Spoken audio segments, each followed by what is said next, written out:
বাংলাদেশের রাজনীতিতে আজকের দিনটি অনেক গুরুত্বপূর্ণ ও ঐতিহাসিক একটি দিন। আজ ২০ আগস্ট অনুষ্ঠিত হবে দেশের ২৩তম রাষ্ট্রপতি নির্বাচন। দীর্ঘ ৩৫ বছর পর এবার একাধিক প্রার্থী থাকায় জাতীয় সংসদে সরাসরি ভোটাভুটির মাধ্যমে নির্বাচিত হবেন দেশের নতুন রাষ্ট্রপতি।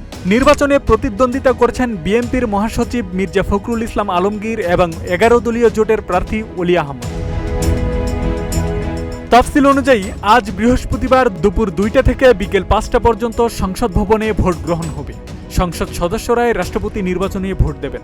সংসদে বিএনপি ও সমমননা দলগুলোর সংখ্যাগরিষ্ঠতা থাকায় মির্জা ফখরুলের জয়ের সম্ভাবনাই বেশি বলে মনে করা হচ্ছে। তবে অলি আহমদের প্রার্থিতা এই নির্বাচনে আলাদা মাত্রা যোগ করেছে।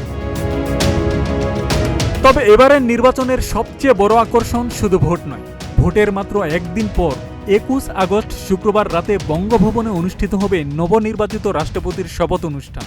অর্থাৎ আজ বৃহস্পতিবার ভোটের মাধ্যমে নির্ধারিত হবে দেশের নতুন রাষ্ট্রপতি, আর শুক্রবার রাতেই তিনি আনুষ্ঠানিকভাবে দায়িত্ব গ্রহণ করবেন।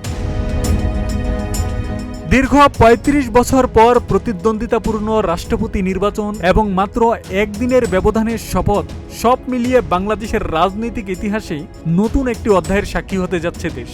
এখন অপেক্ষা শুধু এক প্রশ্নের, বঙ্গভবনের পরবর্তী বাসিন্দা হচ্ছেন কি? আব্দুস সালাম, প্রজন্ম ২৪।